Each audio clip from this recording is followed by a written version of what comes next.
Sheree Fertuck vanished from the gravel pit on a cold day in December 2015. Now it's nearly the end of summer in 2023, and her estranged husband Greg is still on trial for murder. I probably sound like a broken record when I say the trial has been held up again. It can't move forward, not until the judge says whether Greg's confession is in or out as evidence. We told you that decision could come soon. That was more than 6 months ago, and we're still waiting. This voir ruling is a really big deal for this case, and the judge was actually ready to share it a long time ago. But Greg is still acting as his own lawyer, and he continues to cause delays.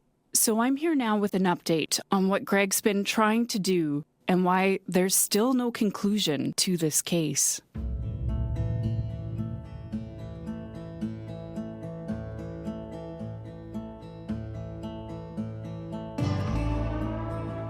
Fertuck wants to quiz the Crown's ballistic expert, and he has questions for his former girlfriend. I don't want to say that I dread opening my mailbox and seeing notices from the court, but I did. My first thought was, oh my God, Greg Fertuck has made an application.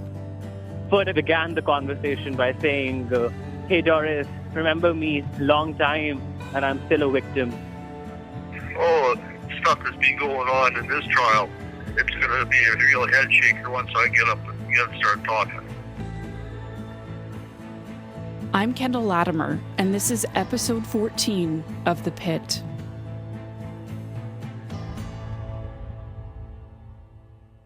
Voir dires don't usually drag on this long. They're hardly ever reopened. But that's happened multiple times in Greg's case. We'll talk about the latest delay in a little bit. But first, we should talk about where we left off in the last episode. Well, actually, yeah, if you could come down here and arrange an interview, that would be perfect. Greg asked us to come speak with him at the jail. We want to interview him in person, so we made a plan to go down there. But like so many things in this story, that plan fell apart. The provincial government won't let us in. A spokesperson says they only allow journalists to bring recorders into jail for exceptional circumstances, and this doesn't meet their bar. If Greg wants to speak with us, it has to be by phone. So even though they've let us interview him there before, and even though he's now representing himself, we still can't talk to him face to face. So I wrote to Greg again to let him know what happened. He called back, saying he wants to keep talking. Hello, Kendall? Greg calls me often. Yeah, Greg Fertuck calling. The calls come without warning, like when I'm making brunch or out for a walk. So I have to scramble to record our interviews on my phone. 1,330 days in here already. It's not ideal, but I have a lot of questions. The calls are capped at 20 minutes. I try to cover as much ground as possible. I ask him about Sheree. He still insists he had nothing to do with her disappearance. I wish to hell they would find her. Then that would be absolute proof I didn't do nothing to her. We talk about the rifle, the one that Dean and Courtney Williams found under that shed west of Saskatoon. The Crown says this is the murder weapon. Greg says he's not worried about it. Another thing, too, that bullshit gun that they found. I even told my lawyer, Mike Nolan, there, to ask an expert witness if they checked another Ruger 1022, because that one matched the shells there. And he wouldn't. I said, ask the expert witness, does he realize that every Ruger 1022 in North America will match those shells of the gravel pit? You're just making that up. So you think that the gun that they found has no bearing on the case? Absolutely no bearing. The only way you're going to find out if that gun had any bearing that they found is to find the body and extract the lead or whatever happened to it. Who knows? Maybe that wasn't even shot. Maybe somebody choked her or stabbed her, or I don't know, got rid of her that way. But you need the lead that goes through the barrel. The lead is like a fingerprint. In our conversations, Greg shows disdain and contempt for Crown Prosecutor Corey Bliss, and he accuses the RCMP of planting evidence against him. Oh, stuff that's been going on in this trial, it's going to be a real head shaker once I get up and start talking. Yeah. I'm going to sue big time, because this is, being stuck into a 21 hours a day into a 6x10 dog kennel for 1,400 days for nothing. I've owned dogs my whole life, and I would never, ever do that to my own dog. Never. It would be more humane for them to just take me out and shoot me than what they did to me. Just a reminder, Greg's accusations of corruption and conspiracy are allegations. He has not provided evidence to back up these claims. I asked Greg if he plans to testify at the trial. He dances around the question and says what he really wants is to hear from Doris, his former girlfriend. He also asks me to speak with her. Yeah, you should actually go interview Doris Larocque. She'll tell you what they did to her, how I got stuck in here.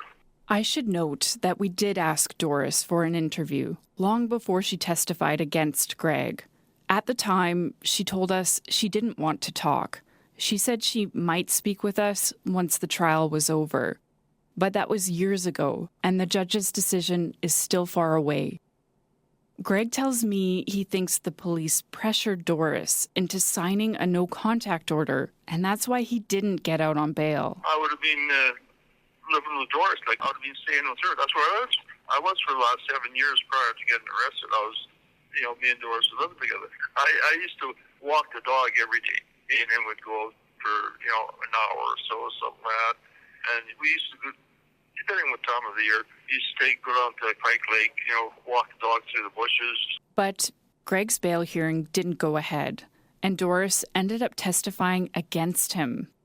I asked Greg why he thinks the police would try to prevent him from getting bail. Well, do you know why? Because they don't have any more evidence right now than they did in 2017. Mr. Big spent $640,000. $640,000. They're protecting their own jobs right now. That's what they're doing. Justice Richard Daniluk was supposed to make his ruling on the voir dire evidence earlier this year. That was set for April. But 2 weeks before that hearing, we got a notification from the court saying the decision was called off. The wording was clear. This delay was not the judge's fault. Accused killer Greg Fertuck wants to recall witnesses at his Saskatoon murder trial so he can cross-examine them personally. He wants to ask questions he says his former lawyers didn't ask. Fertuck wants to quiz the Crown's ballistic expert, and he has questions for his former girlfriend. Justice Richard Daniluk reserved his decision on the application until next month. Once it became clear what Greg was up to, I gave Alicia a call. She's been busy, still working across the globe in Australia, but she continues to follow this case from afar. So I'm really curious to know more about why the voir dire decision was called off again. So I show up to court on the day that we were supposed to get the ruling, right? We learn that Greg actually wants to call back two of the Crown witnesses, which would require reopening the voir dire. Who are the witnesses that Greg wants to call back? The person that the Crown called as their expert on the gun, Kenneth Chan. He's the one that said in his expert opinion that that rifle, which was found under the shed, was the rifle that was fired at the gravel pit. Greg says he wants to question the gun expert because he says his former lawyers missed certain questions that would show the shell casings found in the gravel pit where Sheree disappeared did not come from one of his guns.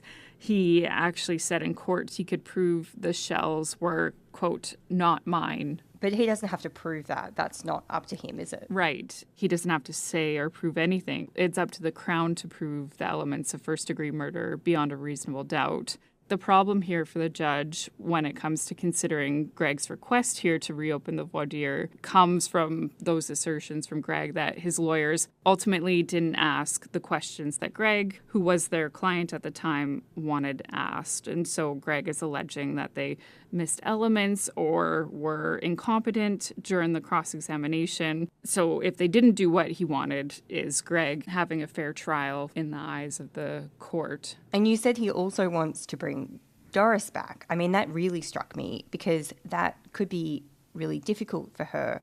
or intimidating. Obviously, Doris was his common law partner. She testified even then that she suspected she may have some sort of early dementia or memory loss issues. Why does he want her to testify again? Greg says the questions he's going to ask Doris will show that her testimony was basically a lie and that what she said doesn't corroborate anything. In 2021, when she testified, that's when she says Greg came home in 2015, just hours after Sheree disappeared, and she says Greg was super drunk and that he said that he had shot Sheree and buried her at the gravel pit. Right, but she didn't tell the police this until later. She didn't tell them until 2020, even though she was interviewed multiple times about Greg and Sheree and the disappearance. During a phone call with Greg, I asked him what he thought about what Doris said. That was total bullshit. I told that useless Bodner there, I never said that to her. And I can prove that because you know what? You can't dig a hole in a gravel pit in December. So how the hell was I going to bury her in a gravel pit? It was a total made-up story. When I was arrested one day for the murder of Sheree, and then you let me go the next day because I didn't do nothing. They had no evidence. This really foreshadows for me what we're going to hear when he actually gets back in court. Is Justice Daniluk going to allow this? Yeah, so actually, when Greg first made the request, he was super adamant that he wanted to question Doris in person. You'll remember when Doris testified a couple years ago, she testified from a separate room at the courthouse by video. But this time around, Greg really wanted to question her face to face. The judge didn't allow that request, and the judge also made a point to note that Greg and Doris had been in a personal relationship, so Greg really needs to keep his questions relevant. How much of this is about righting what he feels are wrongs against him personally versus his actual attempt to represent himself? When Greg was like, call Doris, he was even like, if you interview Doris, I won't have to call her to court. And explain to her, if she gives you an interview, I won't have to call her into court for a witness. So. And I said what the media does has no bearing on what happens in court. But at least it'll be out. The truth will get out there. Yeah. Does it feel to you like these variables are just stacking up? You know, there's Greg's head injury. You know, then there's all the delays through the COVID process. Then there's this complaints against Mike Nolan and Maurice Bodnar. It just feels like all of these kind of wild card elements that you would not expect or would not play out in a normal case seem to just be piling up here. It's just interesting to think about how this quest for a fair trial puts Sheree's family further away from any sort of, I guess, closure. And I imagine the fear would be that something could go wrong and it could lead to a mistrial. After all of this time and emotional energy that Sheree's family has had to put into watching this trial unfold, that something could go wrong the longer that it drags on.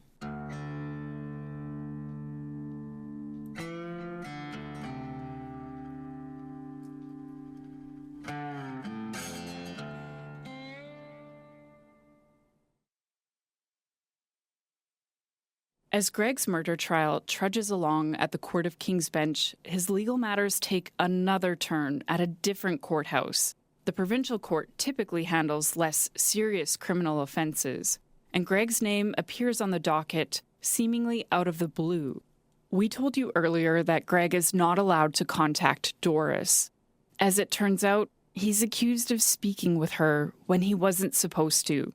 Greg believes Doris was pressured to turn against him. He blames two people for this, Prosecutor Corey Bliss and an RCMP officer named Keith Hill. You know, the stuff that's gone on here is unreal. We've been here going on 1,400 days in remand, all on account of Corey Bliss and Keith Hill. They wanted a no-contact order against me and Doris, so I wouldn't have a place to go back to. Corey Bliss and RCMP officer Keith Hill planted that bullshit on me, so I would have to stay in here. Even if Greg's allegations were true, and we haven't seen evidence that they are, the trial is not a debate about how the conditions came to be. It's about whether the no contact order existed, and if it did exist, did Greg break it? And it's up to a new judge, Justice Bruce Bauer, to deal with this. Well, I was very interested because this would be the second judge who Mr. Fertuck had appeared in front of, and Judge Bruce Bauer in provincial court. That's Dan Zakreski. You might remember him from earlier episodes. He's been covering crime in Saskatoon for decades, and he's helping report on Greg Fertuck's case, including the second trial. So we got together to sort out what happened. So, Kendall, I'm really curious here. You know, we've both seen Greg Fertuck at Court of King's Bench, but there's been sort of this side story going on, if I could call it that, where he was facing a breach charge and actually went through a provincial court trial where he represented himself. Mm-hmm. You were in court for that. What was it like to see Greg alone at the bench? So there's Greg. He's got still wearing his orange prison shirt. And then he's beside Corey, who's looking sharp in a suit. They're in the courtroom basically sitting as equals, even though Greg is also the accused in this situation. Things get pretty interesting when Corey Bliss decides to call Keith Hill to testify. Keith Hill is the RCMP officer that Greg is a little bit obsessed with. I'm quite curious as to why Corey Bliss would have called Keith Hill, because you're quite right. That's a name that Mr. Fertuck has fixated on from the start. How did he play into this provincial court trial? He was basically called so he could identify that it was Greg speaking with Doris on those recordings, because he's been part of this investigation into Sheree's disappearance and subsequently Greg Fertuck since the get-go. So he's listened to hours of tapes of Greg. He knows his voice. He's also spoken with Doris directly. And what was really interesting, Dan, was that Greg got a chance to question Keith Hill. And instead of questioning him about how he identified their voices or how he could know for sure that it was actually them, Greg went on and on, as he sometimes does, about what he believed Keith Hill did to Doris, saying that Keith Hill threatened to arrest Doris if she didn't sign this no contact order.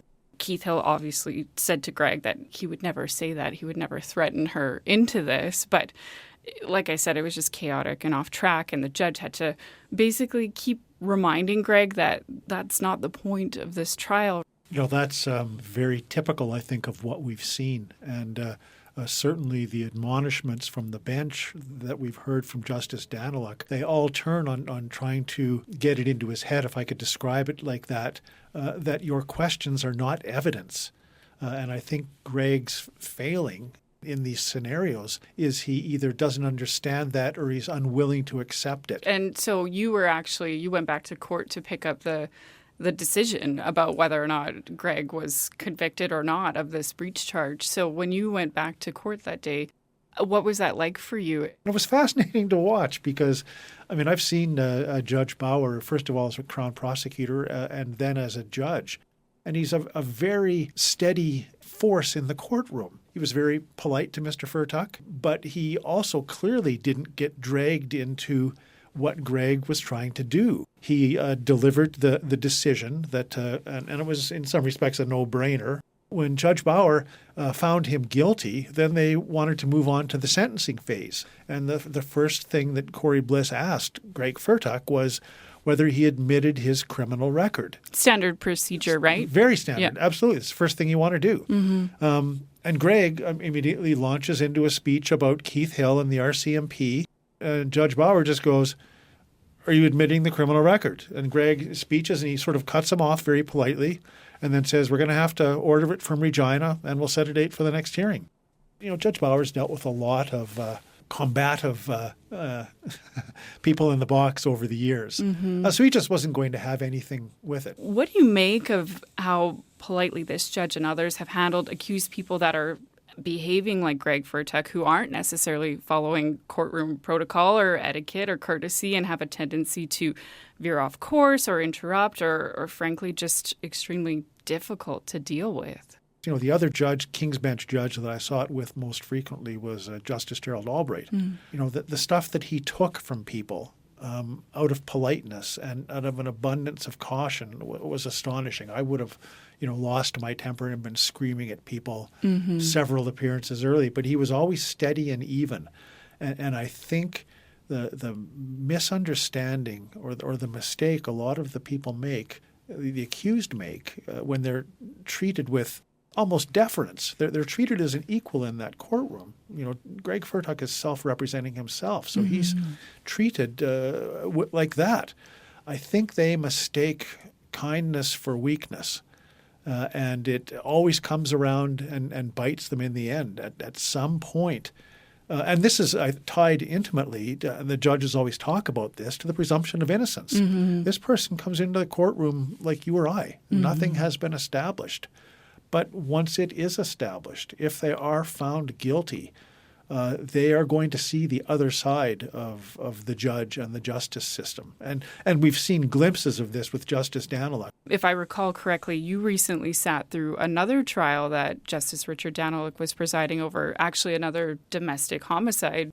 That decision he made in the end, people were just captured by how strongly worded it was and how he handled that matter. The particular case you're referencing was a man named Ranbir Dul. And in its own way, it presented challenges similar to Greg Fertuck in the sense that it was a complicated case.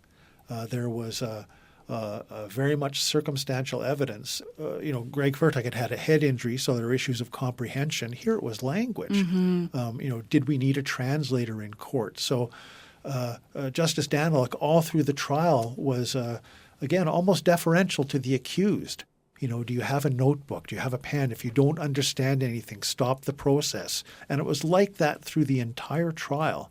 And then he found him guilty. He found this man guilty of killing his ex-wife's niece. And it was during the sentencing that we got a glimpse of everything certainly from my perspective, of what the judge had sort of just kept in check. And I should be very clear, this is my interpretation of what I saw. But he had been reasonable and polite to the entire trial. And then when it got down to the sentencing, he spoke to the victim, the young woman's aunt, who was clearly concerned that she had somehow had some responsibility. She blamed herself? Yes, in her niece had getting killed. And Justice Daniluk just spoke directly to her and said, look, this is not your fault. I always remember the line, I have grown weary of this, the domestic violence.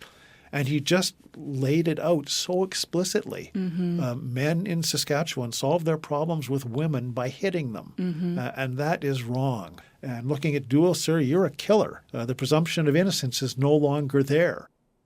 I think there's going to be an accounting in this Fertuck trial at the end, either way. I'm so curious about what Justice Richard Daniluk will have to say when everything is said and done. Whatever way it comes down, what do you expect? I think this trial that has just dragged on interminably with more delays than anyone has ever seen, I think things are going to wrap up fairly quickly. I think what everyone is hoping for, I'm certainly hoping for, is a clean conclusion. The evidence that was presented in the voir dire will be accepted. He will accept the Mr. Big Sting, and that will be applied to the trial, in which case it will end fairly quickly because everybody's testified, and if he accepts the voir dire evidence, he's accepting that Greg Fertuck admitted to killing Sheree and acted it out. By the same token, if he does not accept that evidence or does not accept key portions of it, like the admission, then we're going to see Mr. Big Stings under scrutiny, right? Thrown on the barbecue. Yes. Because those are controversial as it stands. The Supreme Court has already weighed in on them. The whole concept of the burden of evidence, it's now on the Crown to prove that it should be admitted. So the stakes are really high.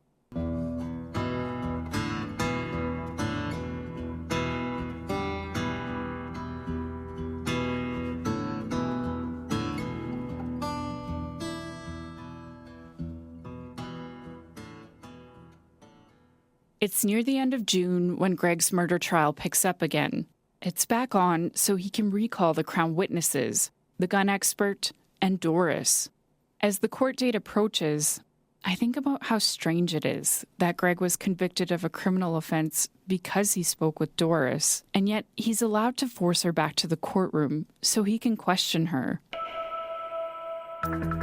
Greg Fertuck is on trial for first-degree murder, but yesterday he shifted his position in the courtroom from the prisoner's box to the defense lawyer's chair. He cross-examined his former girlfriend and a gun expert yesterday to personally question them about their testimony.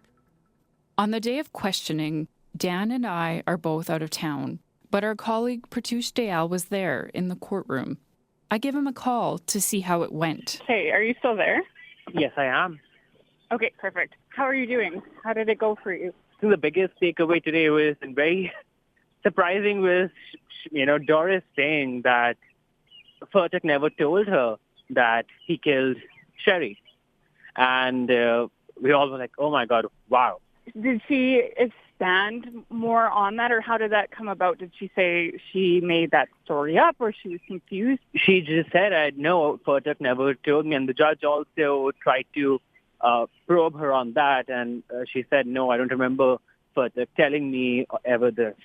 And today, Fertuck, while cross-examining, asked quite a few questions. And to most of them, she just replied, no, I don't remember that. No, I don't recall that. Did the prosecutors ask Doris any questions? No, they did not. They did on two occasions, redirect him because Fertuck began the conversation by saying, hey, Doris, remember me, long time, and I'm still a victim. And the judge immediately jumped on that, saying, you cannot be saying all this. And so the judge jumped in, but did Doris acknowledge Greg or remember their relationship, or did she have a chance even? What did she say? Yeah, that's again, where the perhaps the memory loss could be coming in, because in the very second or third question, Fertuck asked that, do you remember, Doris, that we were living together for 6 to 7 years, to which Doris replies, no, it was just 1 year. I have memory loss, but I'm sure it was 1 year. And so was there anything else that stood out to you from the interactions with Greg and Doris? It did seem he was trying to, maybe get this feeling out of Doris that, RCMP coerced her into giving that statement. To which, again, Doris replies, no, I do not think that way. I never felt that way. So, Doris says she never felt pressured by the police. But she also now says that Greg did not drunkenly admit to killing Sheree. After Greg questioned Doris, he also questioned the gun expert. The expert did not change his testimony. He still says the gun is linked to the shell casings the police found at the gravel pit. With the cross-examination over, the voir dire is closed again. And then Greg gets a chance to speak to the judge. He's given the opportunity to make his case for why the judge should reject the crime boss confession, along with other evidence gathered in the sting operation. The prosecutors already submitted their arguments to the judge. So did the amicus curiae, the friend of the court. When Greg gets his turn, he pretty much says what he's been telling us all along, that he's the victim here.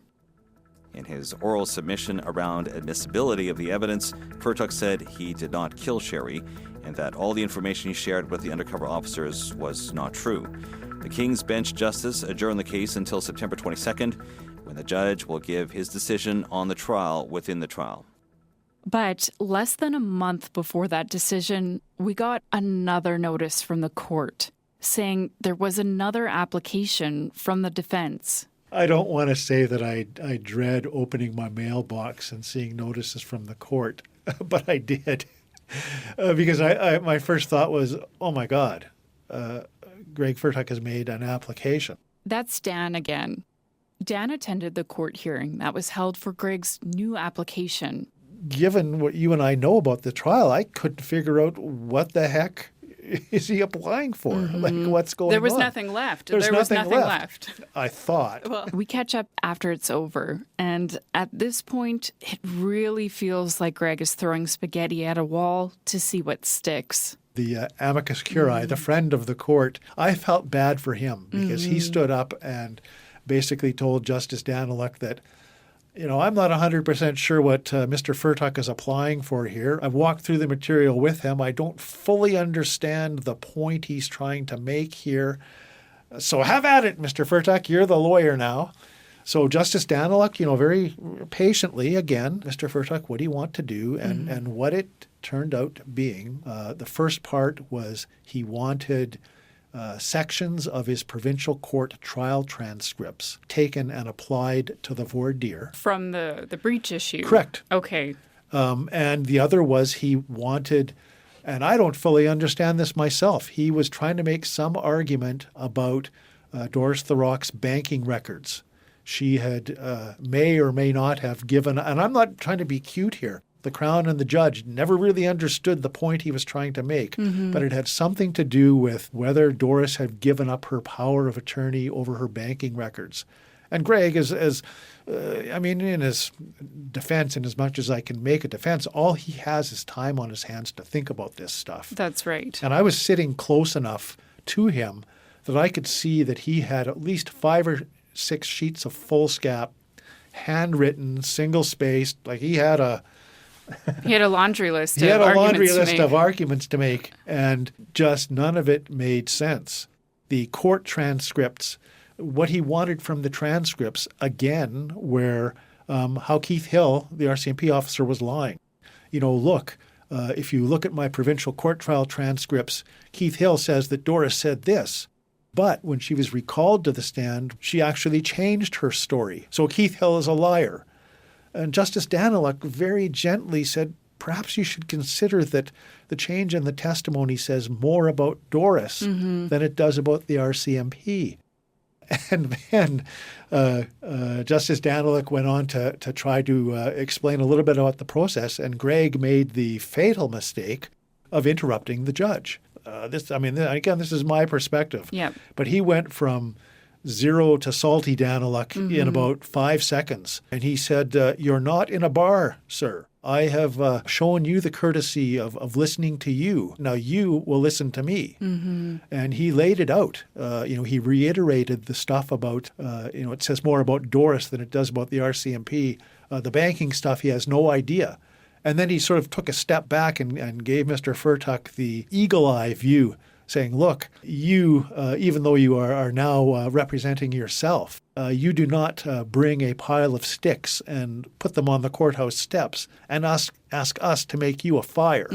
He said the material you've brought forward here is irrelevant, and nothing that you're trying to establish today is going to help me decide whether you killed your wife and got rid of her body. And to my memory, that's the first time Justice Daniluk has ever sort of addressed it that straightforward. Got down to the brass tacks of we're here to decide whether you killed your wife. Yeah. Let's get back to why we're here and why I'm talking to you.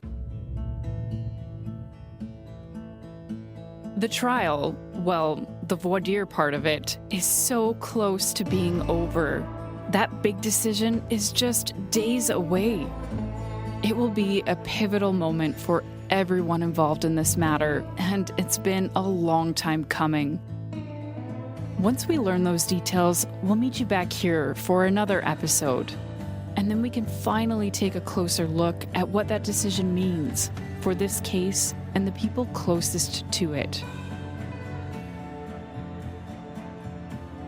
The Pit is a CBC investigative podcast. This episode was put together by me, Kendall Latimer, with help from our senior producer, Corrine Larson. Editorial guidance came from Paul Dornstouter. If you've been enjoying the podcast, please leave a review or give us a rating, or just tell your friends.